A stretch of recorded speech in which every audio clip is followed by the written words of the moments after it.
Hello and welcome back to my channel. আবারও আমি তোমাদের সামনে এসে গেছি, আর আজকে এনেছি ফ্রেশ কিছু মাছ আর ফ্রেশ কিছু কথা আর একটা ফ্রেশ রেসিপি তোমাদের সঙ্গে শেয়ার করার জন্য। তো চলো আজকের ফ্রেশ রেসিপি শুরু করি। কিন্তু এই রেসিপি আমি করিনি, কারণ আমার দ্বারা এত ভালো রেসিপি করা সম্ভব নয়। সেটা তো তোমরা জানোই, আমি এমনি নর্মাল রান্না বান্না যা জানি, কিন্তু এত ভালো রেসিপি আমার পক্ষে জানা সম্ভব নয়। আর মায়ের রেসিপির ক্রেডিট আমার নেওয়াটাও আমার মনে হলো উচিত নয়। তো দেখো, মায়ের হাত দেখে বুঝতেই পারছো এটা মায়ের হাত। আর মা আজকে রেসিপিটা করছে, মা মানে হচ্ছে আমার শাশুড়ি মা। তো আজকে রান্নাটা প্রথমেই দেখে নিলে যে গরম জলের মধ্যে নুন আর হলুদ দিয়ে মাছগুলোকে ভালো করে সেদ্ধ করে নেওয়া হচ্ছে ফুটিয়ে। তো চলো তারপরে সেদ্ধ করে নেওয়ার পরে কি করতে হয়, কিন্তু তার আগে এই যে 5 আরও 5 আরও 5 আরও 5, তার মানে হলো 20 মিনিট ধরে এটাকে ফোটাতে হবে। ফোটানোর পরে যেহেতু মা ওর মধ্যে আলু দিতে ভুলে গেছিলো, কারণ তাহলে একসাথেই আলুটাও সেদ্ধ হয়ে যেত, তো মা আবারও আলু সেদ্ধ করতে দিচ্ছে। আর তার মধ্যে কি করা হয়ে যাচ্ছে চলো সেটা দেখাচ্ছি। সেটা আর কিছুই না, মাছের কাঁটাগুলো ছাড়িয়ে নিতে হবে, ছাড়িয়ে ভালো করে মেখে নিতে হবে। আসলে মাছের চপ যেন তো যেরকম হয় আগে সেরকম করে তৈরি করে নিতে হবে। আর এই মাছের চপটা তৈরি করেই কিন্তু রান্না শেষ নয়। মাছের চপের পরে আছে আরো কিছু চমক, আর কিছুই না। তো চলো আর কি চমক দেখাচ্ছি তোমাদেরকে দেখাচ্ছি। চলো এখানে দেখো, কাটা কিন্তু বেছে বেছে রাখা হয়ে গেছে। আর তোমরা ভাবছো আজকের ভিডিওতে আমার মুখ কেন দেখাচ্ছি না। আরে বাবা, আমার ভিডিওতে কিন্তু একটা রুলস আছে, তোমরা জেনে রাখো। কোনো নাইটি পরা ভিডিও আমি তোমাদেরকে দেখাবো না, কেন জানি না, আমার ঠিক ভালো লাগে না। কিন্তু কোনোদিন যদি সেরকম পজিশনে পড়ে যাই দেখাতে তো হবেই। তো দেখো এখানে মাছ মোটামুটি কাটা ছাড়ানো হয়ে গেছে। আর এইখানে আমি কাটছি গাজর আর বিনস, কারণ এই মাছের চপের রেসিপির সাথে শুধু ভাত কি ভালো লাগবে? না না, মোটেই ভালো লাগবে না।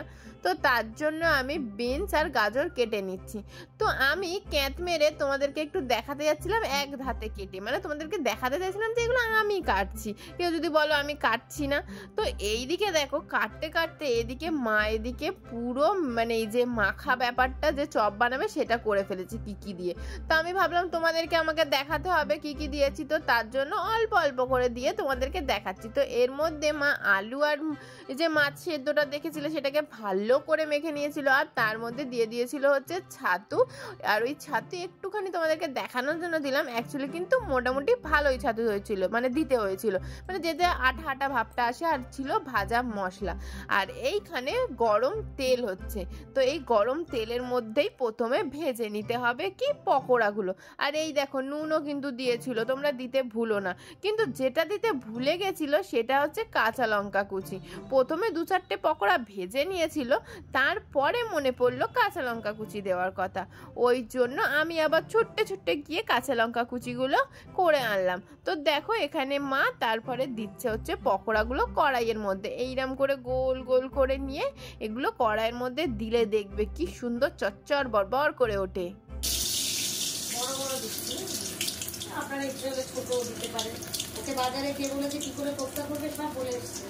তো দেখলে আমার শাশুড়ি মায়ের কথা, আমার শাশুড়ি মা কিন্তু সব শেয়ার করতে পারে, কিন্তু রান্নার রেসিপি শেয়ার করে না কারোর সাথে। কিন্তু এদিকে পলিদি কি করেছে, রান্নার রেসিপি সবাইকে বলে দিয়ে এসছে। মা পলিদিকে বলেছিল, আর পলিদি একেবারে পুরো বাজারে বলে দিয়ে এসছে। এ কি কাণ্ড! এই মিমসটা দেওয়া তোমরা ভাবতে পারো যে এটা বোকা দিয়েছি, কিন্তু এটা দেওয়ার একটাই কারণ যে পলিদি এইভাবে মাইক নিয়ে পুরো রেসিপিটা বলে দিয়ে এসছে। তো তার মধ্যে তোমরা বাদ পড়ে গেছিলে, তোমরা নিশ্চয়ই বাজারে ছিলে না, আমি তো জানি। তার জন্যই তোমাদেরকে এই ব্লগটা দিচ্ছি, যাতে তোমরা এই রেসিপিটা শিখতে পারো।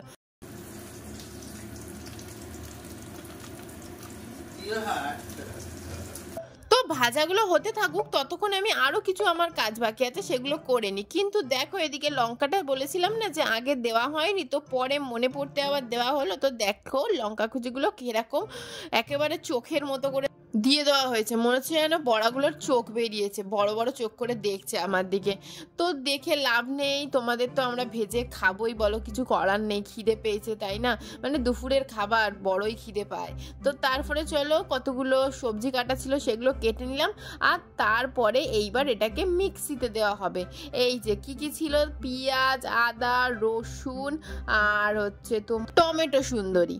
আর তারপরে জিরেগুলোকে মা ভালো করে ধুয়ে নিল, কারণ আমার শাশুড়ি মা হচ্ছে প্রচণ্ড পরিষ্কার মানুষ, যার জন্য একেবারে জিরেটাকে ভালো করে ধুয়ে নিল, যাতে জিরের মধ্যে যদি কোনো ধুলোমালি লেগে থাকে সেটাও চলে যায়, আর জিরেটা পেস্ট করতেও সুবিধা হয়, যাতে ওই জল জল ব্যাপারটা মিক্সারের মধ্যে ঘুরতে সুবিধা হয়। আর এই দিকে দেখো কাণ্ড, আমি এত কিছু কাটাকুটি বাটাবাটি করছি, আর এই দিকে আমার শাশুড়ি মা এইদিকে মশলাই বানিয়ে ফেলেছে। তো ছাড়ো, মশলা যখন বানিয়ে ফেলেছে তোমাদের দেখাতে পারিনি, তো মশলাটা কিভাবে তৈরি হয়েছে সেটাও তো বলা আমার দায়িত্ব, তাই না।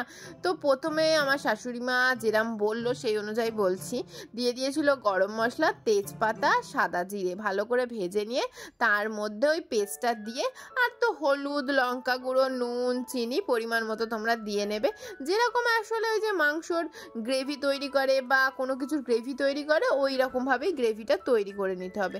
তো গ্রেভিটা তৈরি হোক ততক্ষণ, কারণ এটাকে তো ভালো করে নেড়ে নেড়ে দেখো গ্রেভির জলটাও শুকিয়ে গেছে, এইভাবে নেড়ে নেড়ে ব্যাপারটাকে তৈরি করতে হবে। আর এই দিকে জল বসানো হচ্ছে, এর মধ্যে যদি তুমি কাঁচা জল দিতে যাও না তাহলে টেস্টটা নষ্ট হয়ে যাবে, যার জন্যেই গরম জল দিতে হবে। তো মা কি মানে দিতে না দিতেই নিমিষেই একটু উষ্ণ গরম জল বানিয়ে নিল, বানিয়ে ওইটার মধ্যে দিয়ে দিল, দিয়ে আর এটাকে ভালো মতন করে গ্রেভিটাকে ফোটাতে হবে যাতে একটা থকথকে ব্যাপার আসে। তো তার জন্য মা ভালো করে এটাকে নাড়িয়ে নিচ্ছে। তো তোমরা দেখো এটা কেমন হয়, লাস্টে তো তোমাদেরকে দেখাবোই আর বলবোই যে কেমন টেস্ট হয়েছে না হয়েছে। তো চলো এইবারে এটাকে ঢেকে রেখে দেওয়া যাক। তো এই যে ঢেকে দিল, আর তারপরেই বুড়বুড় বুড়বুড় করে কিছুক্ষণের মধ্যে ফুটতে লেগে গেল। আর এই যে বড়াগুলো রেডি হয়ে রয়েছে, এইবার এর মধ্যে কি হবে, এই বড়াগুলো কি এর মধ্যে দিয়ে দেবে? না না না না না না, বড়ার মধ্যে ঝোল দিয়ে দেবে। দেখো এটা কিন্তু পুরো নতুনত্ব, হ্যাঁ তোমাদের কিন্তু আমি নতুন রান্না দেখাচ্ছি, ঠিক আছে। তো এই যে বড়াগুলোর মধ্যে ঝোলটা দিয়ে দিল, কারণ এটারও একটা কারণ আছে, কারণ তোমরা ভাবতে পারো যে এরকম কি করে হয়, বড়াগুলো তো ঝোলের মধ্যে দিয়ে দেয়, ঝোলটাকেই বড়ার মধ্যে দিয়ে দিল। আসলে বড়াগুলো ভেঙে যাবে যদি দাও না এই যে গরম ফুটন্ত ঝোলের মধ্যে। আসলে এটা প্রচণ্ড সফট হয়ে গেছিলো, এর মধ্যে যদি চালের গুঁড়ি দেওয়া যেত তবেই হতো, কিন্তু চালের গুঁড়ি তো ছিল না। আর এই দিকে দেখো আমার খাবার রেডি হয়ে গেছে। তো মা এই বেগুন ভাজাগুলো ভেজেছিল আমার জন্য, আর আমাকেও 3 পিস দিয়ে দিয়েছে ওখানে। তো বেশ ভালোই দেখতে লাগছে, খেতে কেমন হয়।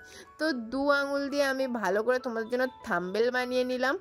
তারপর এক গাদা ভাত আর বেগুন ভাজা, আর হচ্ছে আমাদের এটার নামই তো বলা হয়নি, এটার নাম হচ্ছে মাছের কোপ্তা। তো কোপ্তা দিয়ে খাওয়া শুরু করে দিলাম, একবারে ভোজন রসিক মানুষ আমি, খাবো দেখো।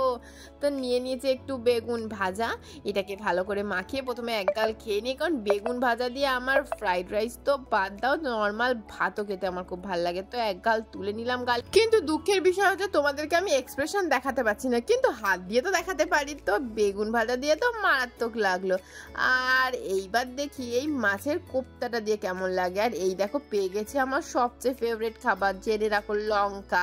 মিষ্টি আমার সহ্য হয় না, মিষ্টি আমার খেতেও ভালো লাগে না, কিন্তু ঝাল যে কোনো খাবার দেবে আমার তো প্রচণ্ড ভালো লাগে। আর এই খেতে খেতেই আমার মনে পড়ে গেল যে আমি তো স্যালাড বানাইনি। এই দেখো অর্ধেক খাবার ঢেকে চলে গেছিলাম স্যালাড বানাতে। তো স্যালাডও তৈরি হয়ে গেছে, এইবারে খাবো স্যালাড দিয়ে। তো আমি না একটু স্যালাড খেতে, কি স্যালাড বলতে কিছুই না, পেঁয়াজ খেতে আমি খুব ভালোবাসি, তাই জন্য পেঁয়াজ, লঙ্কা এইসবই আমার খেতে বেশি ভালো লাগে। কিন্তু লেবুটা সেরকমভাবে ভালো লাগে না বলে স্যালাডের মধ্যে লেবু দিইনি। আর স্যালাডটা দেখো কারুর জন্য কি রাখবো, নিজের জন্যই এক গাদা স্যালাড নিয়ে নিয়েছি। তো এই স্যালাডটা দিয়ে এবার খাওয়াটা শুরু করব। তো তোমরা দেখতে থাকো, আর ভালো লাগলে আমার চ্যানেলটাকে অবশ্যই লাইক, শেয়ার আর সাবস্ক্রাইব করে দিও। আর টাটা তোমাদেরকে কিভাবে করবো বুঝে উঠতে পারছিলাম না, হাতগুলোকে নিয়ে পাজেল হয়ে গেছি। তো চলো আজকের মতো বাই বাই গাইজ।